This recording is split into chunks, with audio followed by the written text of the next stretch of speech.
were some strategic moves that were conceived of and implemented that worked. This is an independent initiative. I am the producer and one of the hosts. My name is Sista YaYa Marin Coleman.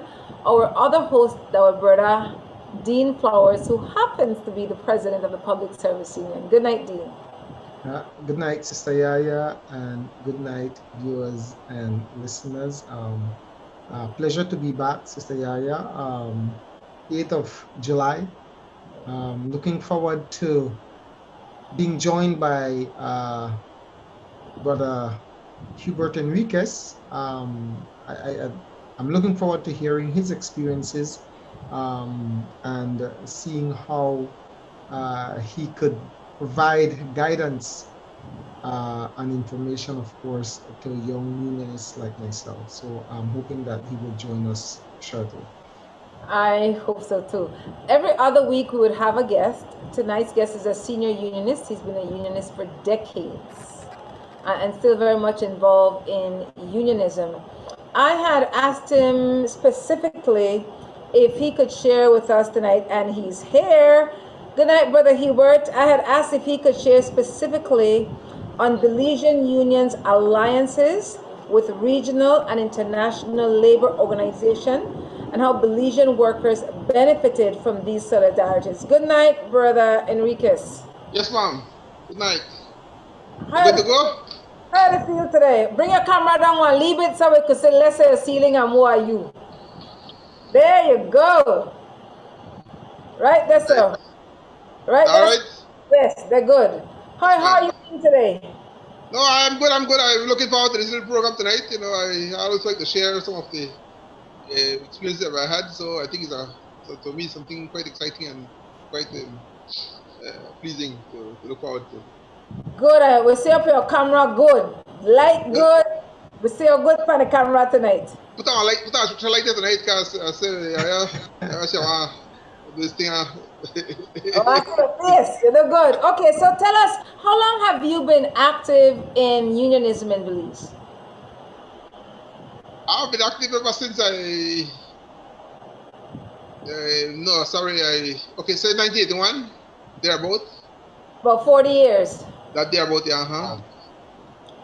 And I wanted us to, in the essence of time, it's 7:03, for you to jump right into however you think is the best way to respond to the questions I had asked about Belizean unions and their alliances with regional and international labor organizations.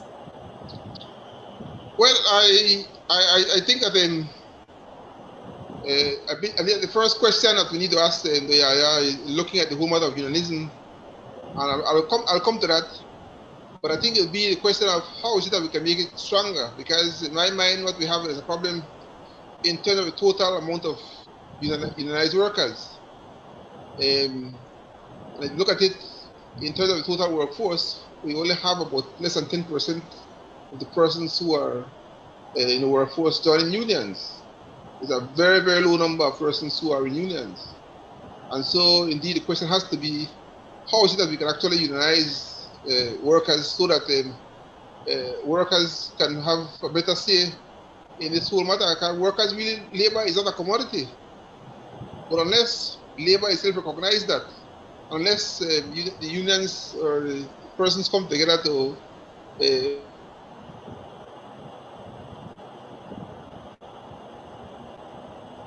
can we roll as effective as, and it is shown that in fact in unity there is strength. And if we're not united, then obviously there's no strength. And so the question then is, how can we get the kind of momentum we need to be able to make demands so that labor can actually play its rightful role in this whole process, and also in terms of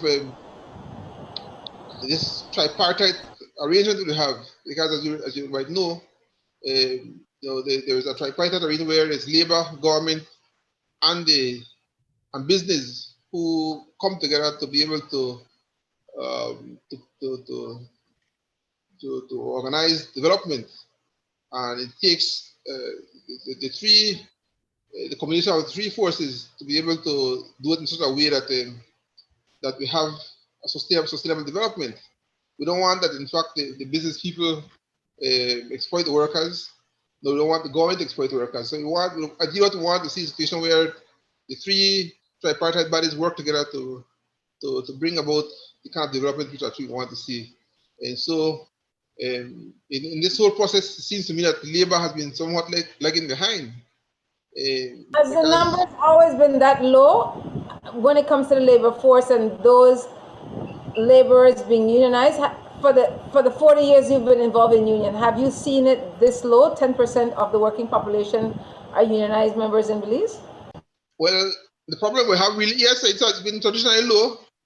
And in fact, most of the workers who are unionized are in public sector or former public sector bodies. You know, there are very workers in the private sector. In fact, it's only CW represents workers perhaps in non-traditional union areas, like for instance in banks or also in stevedores and so forth. And also there's the BW in Orangeark, the Belize Workers Union, that represents workers in cane industry. But besides those unions, there are not many unions at all that exist outside the public sector or public sector bodies that exist. And in fact, that's where most of the actually workers are. For instance, things like the agriculture sector, in tourism, hospitality, in the shop assistants and so forth. All of those persons remain ununionized. And so unless we can actually move to get those persons in unions and have unions that represent those kinds of persons, then we won't be making much of an impact as workers. And in fact, and so whilst it is true that our affiliation will help, what I think we need to look at first of all is how we can actually increase those numbers, because certainly in numbers there is strength. And if, for instance, we would have been able to organize ourselves so that when the workers, when we come together in one solidarity, the government has to respect. We have seen recently where there has been a strike organized by the both mass unions in Belize, and at the end of the day, it fizzled out, and it didn't have the desired effect, in my opinion. And certainly, what we need to do is concentrate on organizing a bigger workforce to have that effect, and perhaps we need to also organize persons who are unemployed, like what Tony Soares did some years ago. In Jamaica, for instance, the first Prime Minister of Jamaica, Mr. Bustamante, and his cousin is Mr. Norman Manley, who is Mr. Michael Manley's father. If actually Mr. Bustamante he was the first person who formed the political party, the JLP, while Mr. Manley formed the PNP, so that they came out of the union base. And what Mr. Bustamante subsequently did really was to form a union, what's called the Bustamante Industrial Trade Union in Jamaica. And that union represents all categories of workers, including some civil servants. But they represent hotel workers, they represent port workers, they represent all kinds of workers, and it grew to be a very, very strong union. And that was the basis of which he used to form into the opposition party, which became known as the Jamaica Labour Party in those many, many years. And so, yes, I think you asked about the matter of affiliations, but there's also internal affiliation too, in terms of politics. And I think that's an area we do look at as well, because it has been said by eminent persons. There's an eminent person in the Caribbean, Sir Louis Trotman, who himself was an eminent trade unionist in Barbados, who has said that the unions cannot remain outside of politics unless if we want to make any headway. We need to find a way in which we're going to engage in politics, not necessarily as political parties, but to engage so that we can actually begin to make more inroads and provide benefits for members. At the end of the day, what we want to do is provide benefits for members, so members can see that it's worthwhile to join a union. But to answer your question, okay, you asked, I believe, about the international affiliation, Sista YaYa. I did, and then afterwards, after you've answered that, Brother Dean could go ahead and ask his questions. Okay, but yes, indeed, the question of international affiliations is very, very important. And in fact, we've had many affiliations in Belize. For instance, at the NUCB level, we are affiliated to the Caribbean Congress of Labour, and even at the PSU level, there is what they call the CPSA, the Caribbean Public Sector Organization, and through which the PSU can learn many things because they have annual meetings, and once you attend those meetings, you will get to understand what's happening in the Caribbean in terms of the moves to in public service reform, because these ministers have a way of meeting and have a way of discussing things at that level before it happens here. And so by going to those meetings, attending those meetings with those people in the Caribbean, we get to understand what's happening, and we become alerted, and we get to find out what kinds of mitigation action we can take, before these actions come here. That was my experience in PSU, going to attend those meetings around the Caribbean. But more so, I recall some years ago when we had a dispute with the government over the matter of the wages freeze that took place in the years 1995, 1997. We call on our affiliate. We are also affiliated to the Public Service International, and we call on the PSI to assist us, and they sent people to Belize to assist us in that struggle that we had against the wages freeze in 1995-97. And when our secretary came to Belize, we went around countrywide, and the government at the time were trying to hide, and in fact they did all kinds of things to sabotage our meetings with Mr. Larry Brown. And I recall him at one point, we went to Dangriga. We were going to Dangriga to be a part of the meeting because the government was calling meetings. What is happening there is that the government was trying to sabotage the union, and they called meetings to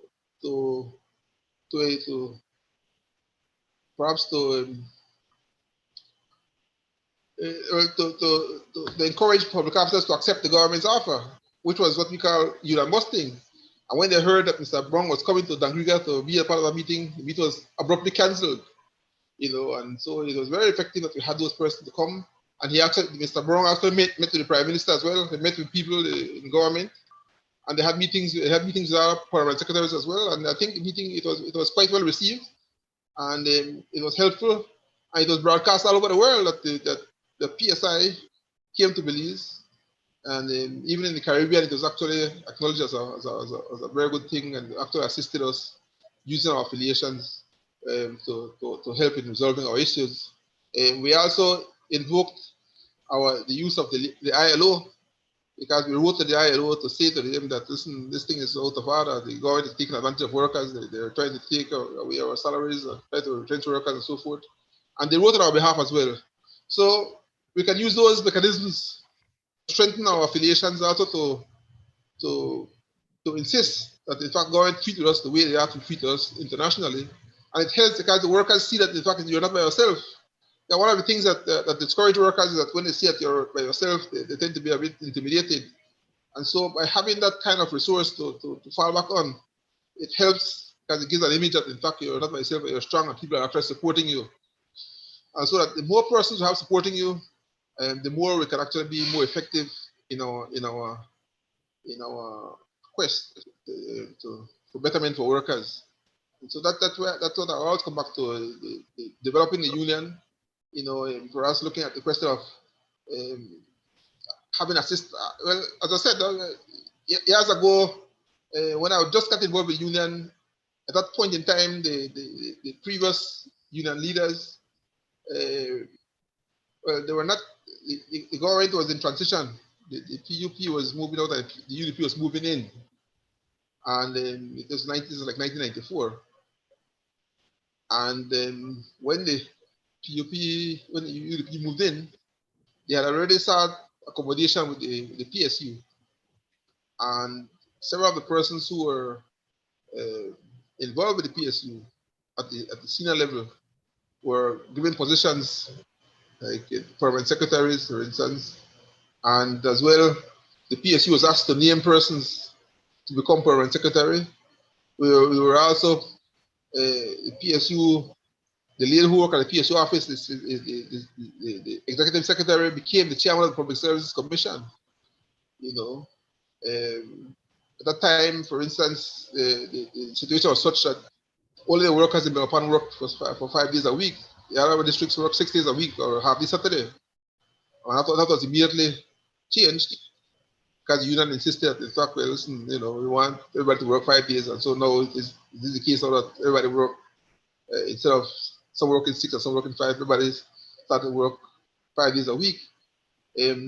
We also, during that period or a little after, because of our affiliation with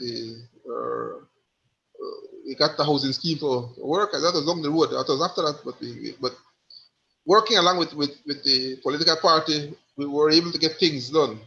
And maybe it's something that you need to look at, not necessarily to be their footstool, or perhaps because they have their own games as well.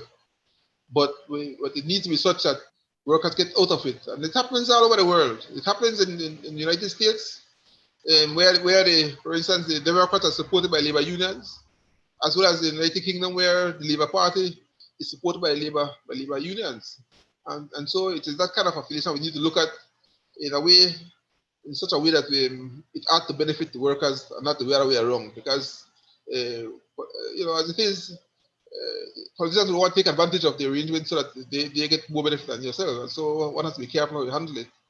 But we have to have a program, and you have to go to them and tell them exactly what they want.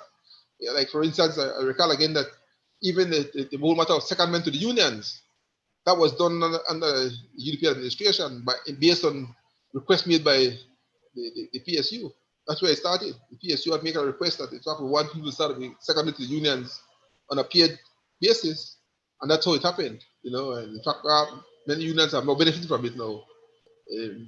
But it happened, and it was based on that kind of an agreement where you use your bargaining clout, and it happens best close to the election time when you engage the political parties and you put your list of demands to them, and want to insist on that, it can happen. But that is by way of showing that once you start getting things happen, you can build a union movement, because people see these things and they respond to them, and then they say, well, you can do things for them. The idea what you want to do is make sure that you get benefit to members. That's what members look at, and that's what they want. They want to see benefits, and you can't attack. And once you get benefits to them, they are going to respond. They are going to assist in building the union movement. Thanks, brother Enriquez. Go ahead, brother Dean. Okay, thanks for those introductory remarks, brother Enriquez.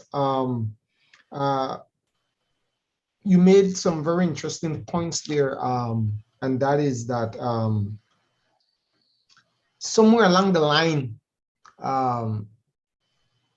the private sector, I don't know if it is by virtue of politicians facilitating the destruction or discouraging the unionizing of workers in the private sector, but it's an interesting, if not a dramatic, shift of unionized workers, because I think when we research about unions, I think the data out there and the information out there would show that unions were born primarily from out of the private sector. And as we look at what's happening around us in the Caribbean, and Sista YaYa on her other show, Sunday Review, has had some very interesting guests. And as you rightly said, the tourism sector, which accounts for a large segment of the working population, while is being represented in the Caribbean, there is absolutely no representation for those workers in Belize, and there is absolutely no conversation about how can we organize these workers. And also, of course, we know that the private sector is and I don't want to paint the private sector bad here, but I think my statement would be fair to say that the private sector, and especially the tourism sector, would be anti-union and would be against workers trying to organize themselves. That's a very serious thing, Brother Hubert, because as I reflect on on the abuses that happen within the private sector, and especially within the tourism sector, which is primarily internationally owned,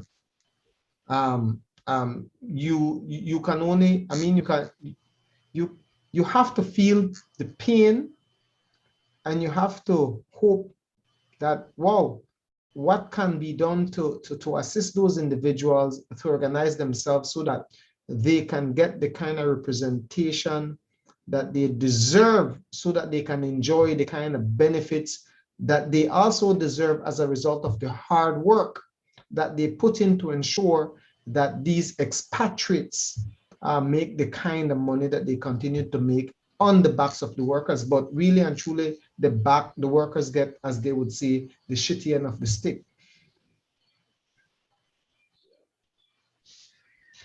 Yeah, I think it's going to be a big challenge, Bradine. It is where we need to go. We haven't really had a strategy yet to think about it, but it's something which I think NTUC has to take on board. I believe that, for instance, we need to big up things like the Labor Day. We need to recognize, leaders. We need to recognize unions who do well. We need to have programs, or perhaps have a reward program for the best union, the new union that comes on board, for instance. And it requires some effort on the part of the unions, and perhaps our bodies, but most on the part of the unions, and perhaps on the government as well. I think government needs to be encouraged to try to, perhaps, for instance, give incentives for private sector to unionize workers, just as they do for businesses who attract new businesses. It's something that ought to be considered. That if in fact we're going to, if they say that they are so pro union, then we have to encourage them to encourage the business people to unionize their workers and have incentives for worker unionization. It is something deemed to be for the better good of the whole country. I know in other countries there is what they call the check-off system, or the union agency system, where once in an industry, all workers are automatically deducted salaries or pay membership fees. It's a thing that happened in other countries, notably in the United States and in Canada. But I know it's controversial here, and we wouldn't necessarily want to go there. But these are things that have happened that you could look at to see how you could start to mobilize and get people to join unions that are deemed to be, working without unions. Unions are really a part of the whole democracy of our country. What happened recently is the unions, not the political parties that have insisted on good governance issues at that. The unions that have actually made this stand, not even business persons. So the three partners who have made significant contributions to our democratic process, to the improvement of the process, it is the labor unions that have done so much more so than the government or perhaps the private sector. So in that recognition, I think that we have to insist that the unions be recognized as such, and efforts be made to spread the soul unionism much countrywide, much more countrywide. Yeah, you're right, Brother Hubert, and Sister YaYa, I must agree with the direction that Brother Hubert took in response to your question about how, of course, do we build alliances with regional and international organizations. But I think that his comments with reference to how can we build unionism in Belize is indeed the thought is provocative, because even as we're speaking here, other workers, other laborers in Belize don't see the organized unions as their brothers and sisters.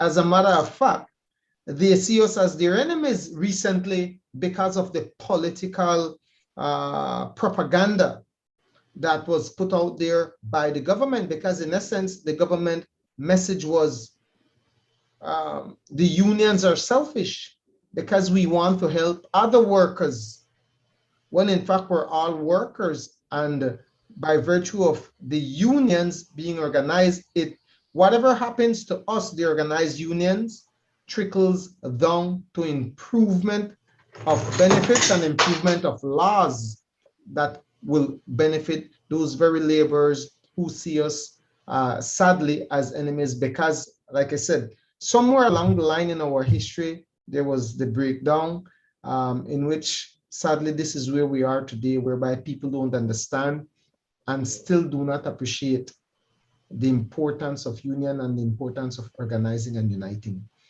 So I must say that I appreciate your comment to take that route, Brother Hubert. And I took note of also another statement that you made, that unions cannot remain outside of politics. And this is one interesting comment, because Sista YaYa does not like to use union and politics in the same sentence.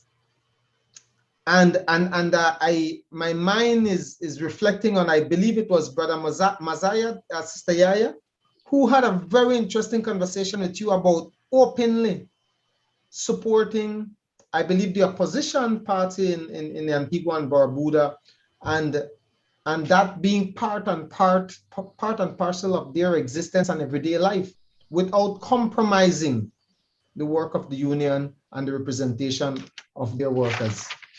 Your thoughts, Sista YaYa, on union? One of the beauties of these conversations is that we have the richness of each person's voice and an opportunity to rethink, to listen to something new. And my position will always be that the power is with the people. And as long as the people learn how powerful they are, then they don't need to be at anybody's beck and call. And political parties, I have an issue with. Politics is the management of resources and people, but political power, political parties and their power, I think ought to be separate from unions. Once people understand their power, then the way the party act now, and the way the people behave with the party, then you have a role reversal, because the party and get a sense that the people ain't call shots. But it's going to take a while, and because of the muddiness of the water, people want immediate gratification and individual material gains. Then they are sell out, like most up on WB this morning. We don't, at least not in recent memory, know what it is to work together collectively, to struggle collectively, to gain collectively. But we have another 2 minutes before we open it up to open mic. It's the Brother Philip here, Philip Tate, that is. And so, yeah, be a rich conversation again when we go. Any final thoughts, Brother Enriquez, as the guest, and then we'll open it to the participants, and Brother Dean will lead. Yeah, I think it's very important, as I mentioned, Sista YaYa, regarding this matter of politics, that the union retains its identity in the whole process. Because you're quite right, it is the case that when they do want to assist, they do so to assist themselves to a large extent. And so the union has to be strong enough to be able to withstand that answer, to be able to know what it is about, because its membership will not tolerate the union itself in getting too comfortable with a particular political party. It is in fact true at this point in time, the political parties seem to be stronger than the unions, but it is important to engage them to get things done. Just as they, what needs to be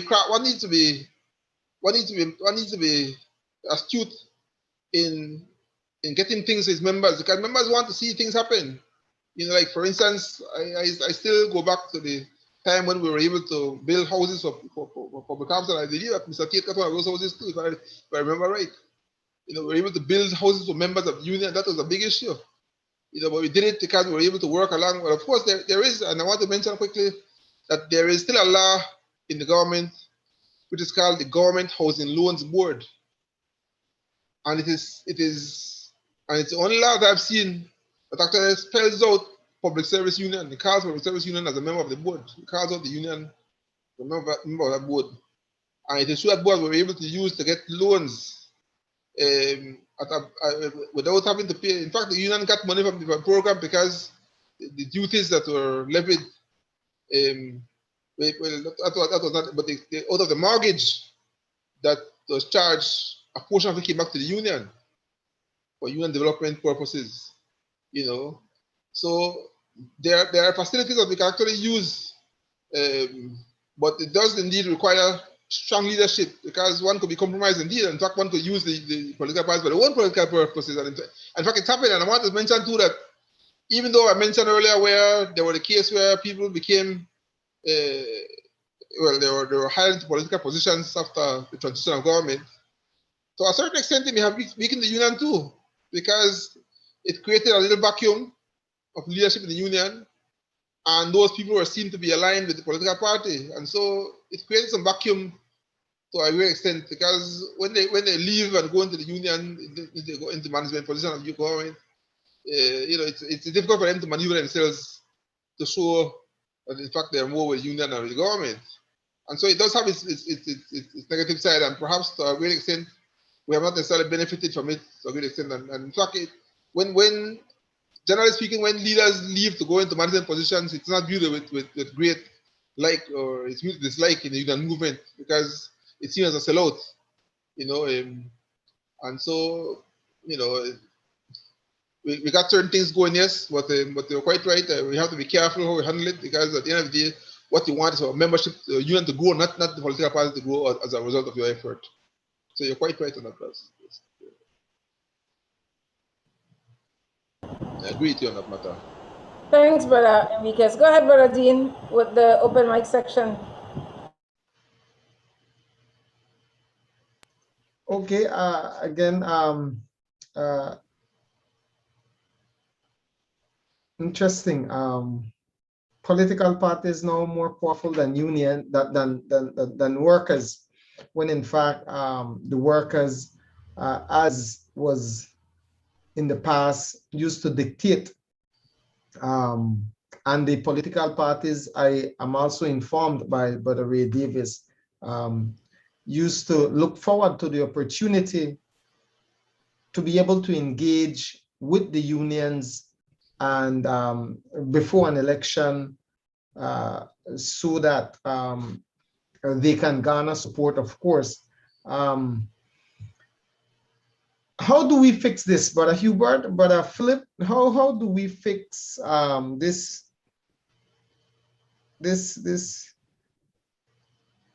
breakdown in knowledge, information, in education, in workers understanding that, as Sista YaYa says, until people understand their true power, this sad state of affair will continue to exist. But is there, I mean, I know this is a difficult question, but what are some of the ways perhaps that we can venture to change this landscape?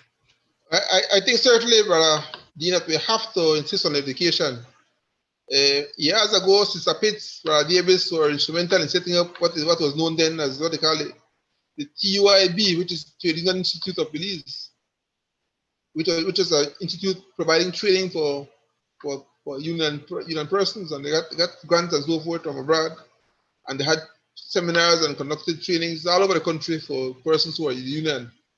But I think it needs to develop into what is known as a labor college now, and perhaps through UB or some other institution, we could have a college dedicated to continuous education for workers, knowing their rights and so forth, knowing what the ILO conventions provide for, knowing, for instance, matters having to do with industrial relations. You know, there needs to be that kind of thing. there is a demand for it. The politicians won't necessarily provide it, but we have to make the case to establish such a institution, the Labor Institute, to provide continuous training for persons who are in unions and generally speaking for public officers, for instance, persons who are taking courses for which they require examinations, perhaps clerical examinations. There have to be a component there dealing with labor matters. You know, there have to be training. So we have to train persons, we have to train trainers as well to start to, inculcate information about unionism. It happens in other Caribbean countries. There are labor colleges in Barbados, in Jamaica, in Guyana. We need one in Belize to start to train people serious matters of unionism.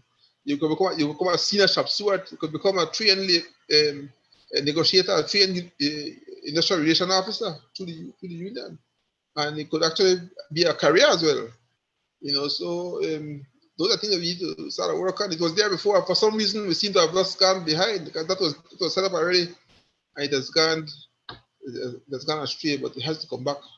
And that's where we need to go. So matter training is a thing which really and truly is vital for the union movement, and we just don't have it at all at the moment. Even though we have at the NGUC level a person who deals with the education director, it doesn't happen. I would push back on that a little bit. I think we oversaturated with people who are trained, certified.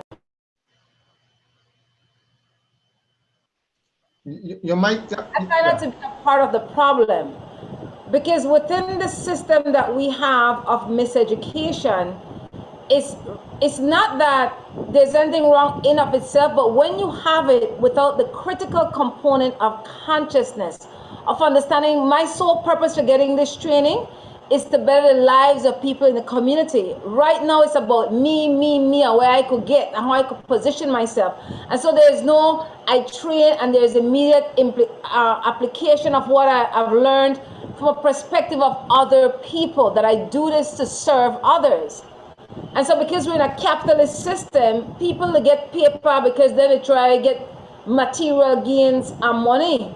And so the minute they get on one level, even if they make progress in the union, then we either say they sell out or then compromise to some extent because they have not fully bought into this is a way of life. I serve people. When other people have good quality of life, we all have better quality of lives. So just in of itself, I said training, no, me not support that. Well, I think it ought to be what they call values training, for instance. That ought to be a component of it, where one is taught not only matters have to do with solidarity, value of respect, honor, and so those things have to be taught as well. Civics and so have to be taught. We regress on somewhat because even that is no longer taught in private schools or in schools at all. And so it has to be provided, but it ought not only be training limited to issues have to do with labor issues per se. That to be human development as well. That has to be part of the whole training. Values, they have to develop that values to appreciate where they are and what the whole things are about. I think that has to be a vital part of the whole component of the whole thing, in my opinion. It can be provided, it should be provided, but there needs to be a conscious effort to inculcate these kind of values in our society because we somehow have we seem to have drifted apart. And I know, for instance, what I know, for instance, when we had persons in the unions who became who became prime ministers and government ministers, it seemed to me that those were a better caliber of people because they were exposed to a certain dimension of labor that made them much more cognizant of certain things, which is no longer there right now. And so I can see a role being fulfilled by having that kind of that kind of arrangement to have people involved, and because we actually what we have right now is not working, Sista YaYa. That's not working at all for us. Something has to work. We have tried different things to make it work. You know, just working at all right now. But Enriquez, at some point in time, you need to document some of these ideas and put them in something, because if you don't want Black people to know anything, you put it in a book, no? Well, I've always given the story of my first time when I went to the union. when I became a member. That's when I became a member. What I was given this little story that happened to me myself. How I began to get so much involved with the union, because at the time Mr. Bill Tillett, who was one of the first persons who became a permanent secretary under the new UDP government. It was just after the strike in 1981, and the PSU was seen in very high regard, high esteem, because they had a strike which, in people's minds, was very successful in at least putting a stop to that infamous heads of agreement. Yeah. And when the government when the UDP came into power, because at that time there was a dearth of leadership in the UDP, and the POC was really the ones that took over that time. And so I was at that time a young son in public service. I was looking to go to train, and there was this expatriate who was trying to stop my training for stupid reasons. And in fact, I was written and said, "Listen, your training has been approved. You're going to study. You're going next week, and you're going to fly out to the UK and study." And within a couple days after that, I got a letter saying, "No, it has been withdrawn." And so I said, "What?" It happened that the same expatriate, after learning of the approval of the study leave, he went straight to the permanent secretary. The permanent secretary was about a bad man, about a cosmos and that kind of thing. And so I immediately went to the union, and just to see way it was taken back, it was restored the following day. Because it so happened that the training was approved by the Public Service Commission, and the permanent secretary abused his power and wanted to take it away without having to go back to the Public Service Commission. And so immediately it was restored. And the following day I went to study. But the union was there for me at the time, and so I really have big respect for the PSU, because they actually made sure that I continued to study. And part, thanks very much, Brother Enriquez, but also part of the conversation that I think Sister YaYa also needs to, because she's pushing back on the issue of education, because we have a lot of technical people that are educated in their technical field, but not necessarily in the human aspects of what it is that we are trying to do to ensure, because Brother Enriquez pointed out to me in Corozal, when we had our AGM a couple of years ago, about PSU's importance as it relates to the heads of agreement in 1981. The other issue too is that we are dealing in a global system, but we also have to look at what's happening domestically. Think global, but act local. And I think the education component of it, 60% of Belize's employed population, not population, employed population of primary school or less. You can't be running a country with primary school level education, and you can't be running a country with common sense, because it's not common anymore. So the premise is that we have to understand what's happening in the rest of the world and adopt some of the changes to be able to ensure that some of the benefits can accrue here. When the repatriation of assets and profits are done, those repatriated profits don't come and benefit Belize in terms of cost of capital. Those repatriated money comes at the expense of the consumers and the population of this country. And we just have to look at the specific industries and areas of how funds are generated without taking into consideration some of the social programs that we need for people. So I am big on education. It's just that it has to be done in such a way. And if you think training is expensive, all we have to do is try and competence, and we've been doing that for a very long time. So my hope is that we can train people to understand that I am my brother's keeper. And if I don't do that, when my brother doesn't have any, he'll come after my portion for his portion that he didn't get. I'll leave it there for now. I will have to push back on that too, because truth be told, what we have in our education system, because there are a number of people who come out with paper, brother. And I tell you, and Dean could tell you, when you listen to them two, brother, will come from you, and I mean no disrespect by this. When you listen to them two, brother, from the union, you hear the difference between people. They have a level of confidence, they have global knowledge, they're awesome listeners. Most people in a leadership that believes, and I don't care what sector they're in. You listen to that, you wonder what the hell they got. There's not original thought.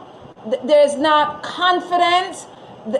It's a symptom of a system that was never designed to educate us.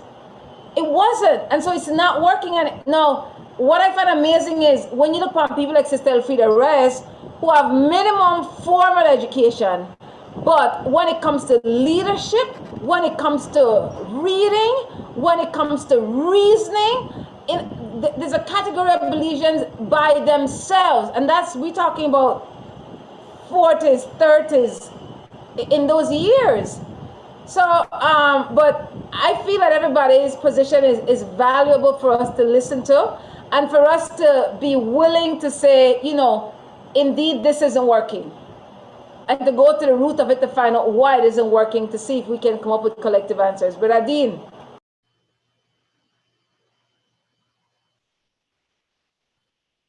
You might not, Ian. You might not, Ian. Yeah, Brother Hubert, you got me to think deep now, because Trade Union Institute of Belize, I don't look at this simply in the context of what you said, that it is necessary for us to bring it back. But I also look at this in the sense that this is another excellent idea and opportunity for perhaps a business, a non-profit venture, if not even a business venture, because, my brother, this is needed. This is needed not only for the current set of organized workers and unions that currently exist, but this is needed for Belizean students. This is needed for Belizean workers in non-unionized sector, and continuous education will never hurt anybody. And so I'm looking at this and I'm like, wow, they actually have one Trade Union Institute of Belize where we could actually go to, and where we could access continuous training and new information, and more importantly, global information in terms of what's happening in the region. So this is something where seriously somebody needs to take up. And I know the education director of the NTUCB hosts this show. And but my brother, even as a retired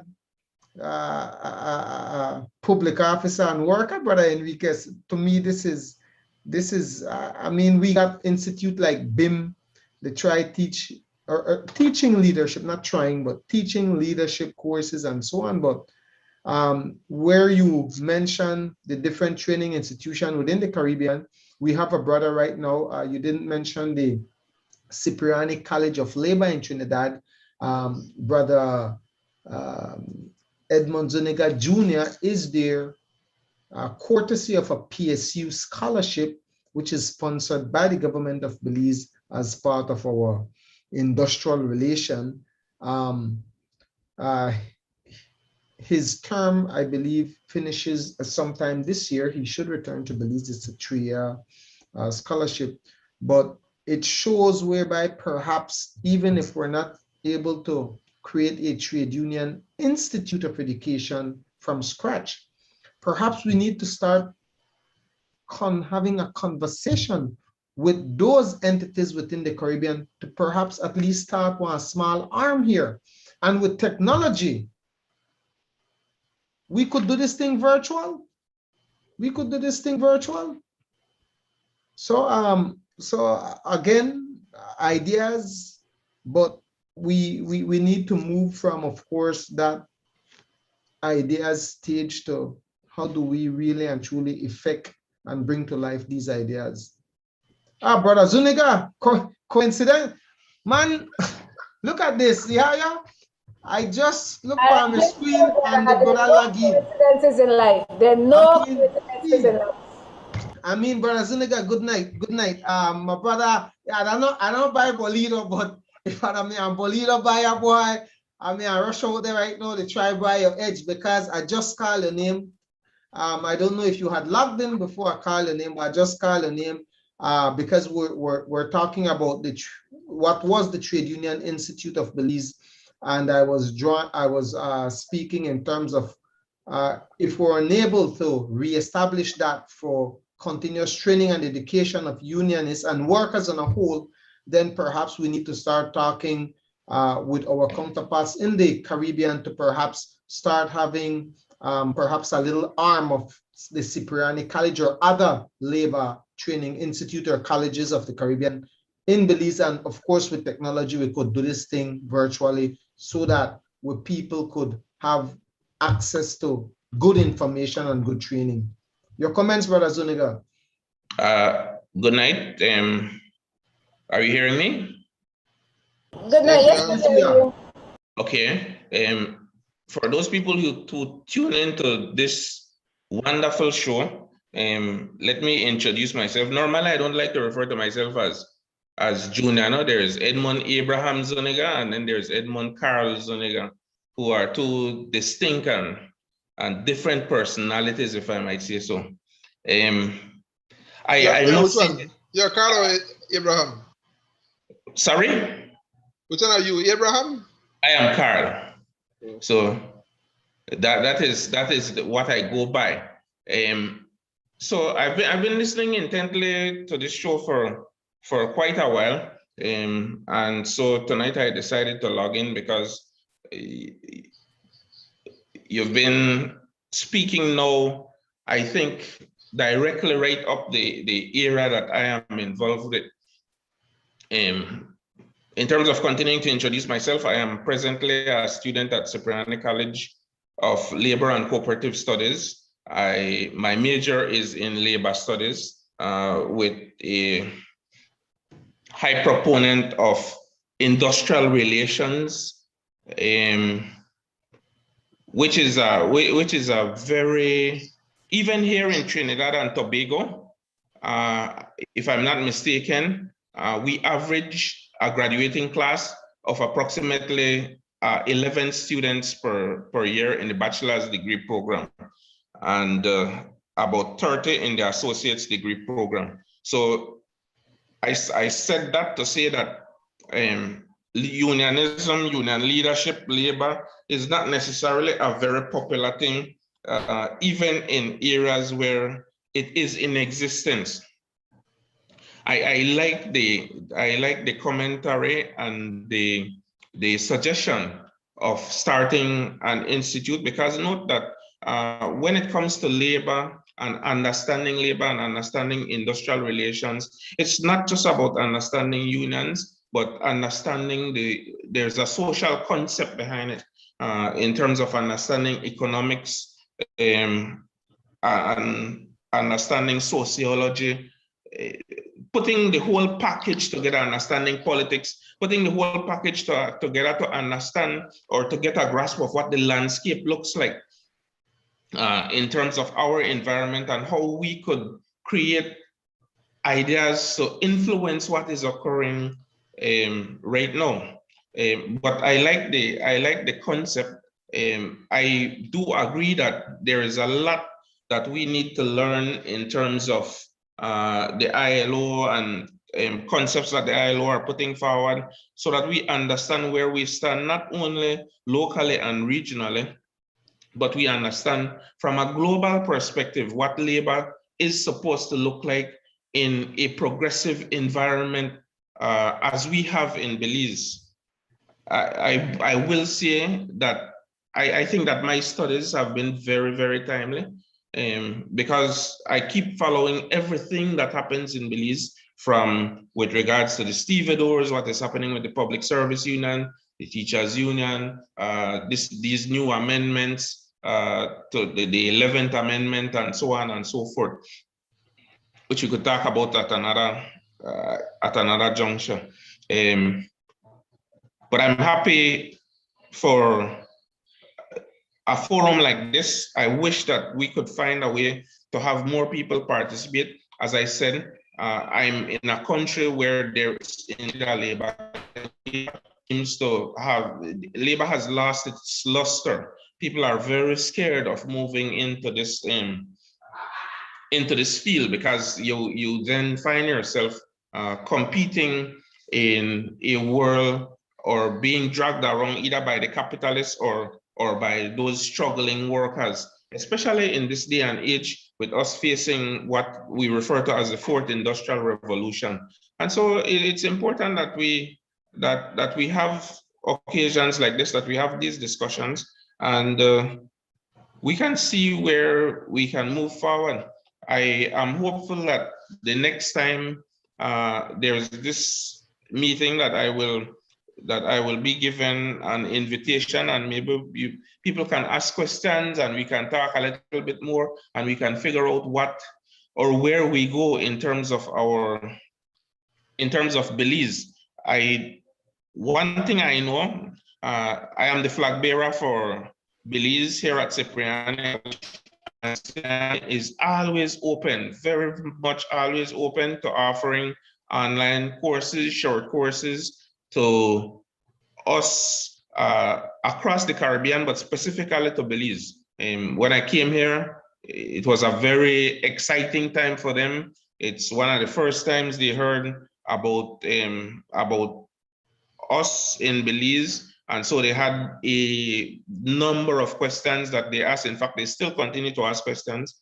But it's important that the door that I know cracked open, that we try to find an opportunity to get more people in. If I might give a correction, there is this talking that I'm on a union scholarship. I would, yes, submit to saying, if technically you could call it a union scholarship, but the truth is that the scholarship that I'm presently on was negotiated through discussions with the ILO, discussions with a number of trade unions, so that they could make arrangement with their respective governments to get somebody who would study labor studies or industrial relations specifically. While that scholarship sat at the Public Service Union for a number of years, before 2009, that scholarship was sitting there. I was lucky to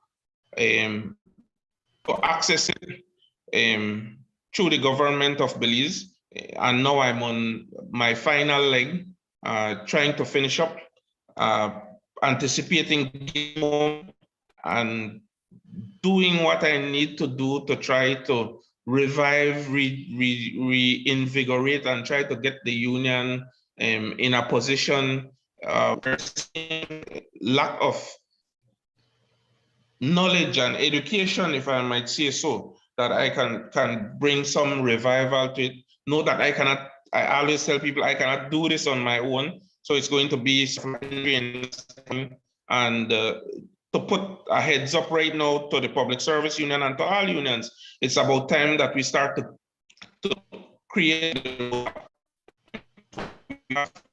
training for younger persons to come in and develop their capacity so that they could go back to Belize. Whole movement running. Look, we all know it's no secret that the politicians have done everything they could possibly do to cripple the, and we're not getting any help from who are supposed to be our social partners in the form of the chamber or any employment organization that should be then form the tripartite relationship, if I might say so. So there's a lot we need to do, but I will yield from. Respect, thanks for the input. It's 7:59, so we have to look at wrapping tonight's show, and we encourage you to tell others about the show so they may join us. Brother Dean, you want to have any final thoughts before we sign off tonight? Your mic is not on. Yeah. Well, firstly, thanks for your comments, Brother Zuniga, and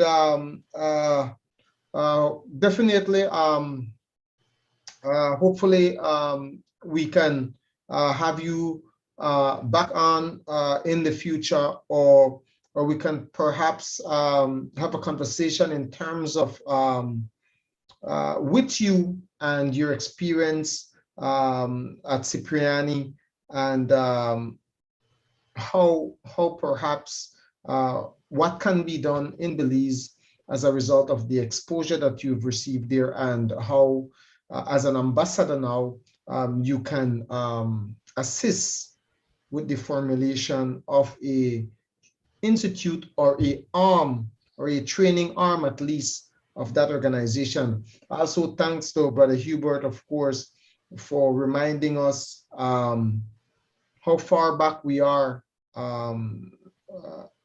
in educating and informing and making laborers across Belize know that unionism is not geared solely towards public sector workers, but more importantly, there is a need for us to revisit unionizing private sector employees. And again, I want to harp on the tourism sector, the hotel sector, because that is where I believe a lot of people are. That is where millions and millions of dollars is being turned over, and people are being abused in some quarters, and there is absolutely no representation there. Again, YaYa, thanks again for putting together this initiative. I'm always happy to participate, to learn, because clearly we don't know anything, and thanks to this kind of session, we get to learn a little bit. Thanks, Brother Tate, for always being one of our faithful followers on the show. Your comments are always noted. And YaYa, with that, I will say thanks again for the initiative. I look forward to us dialoguing next week. I'll see what kind of research you give me, since when down to me and you, I have to go research up. Looking forward to next week's session, and inviting everybody again to join us, and to please make your contributions heard in the second segment of the show. Thank you. Respect. Thanks everyone for showing up tonight. I see you, Sister Cynthia Musile. Remember, this show is also on YouTube, so you may tell others about it so they may listen and tune in, and invite others every Thursday, 7 to 8 Belize time. Until next Thursday, everyone have a safe night. Good night. Thanks, Sister Trisha. Good night. Good night.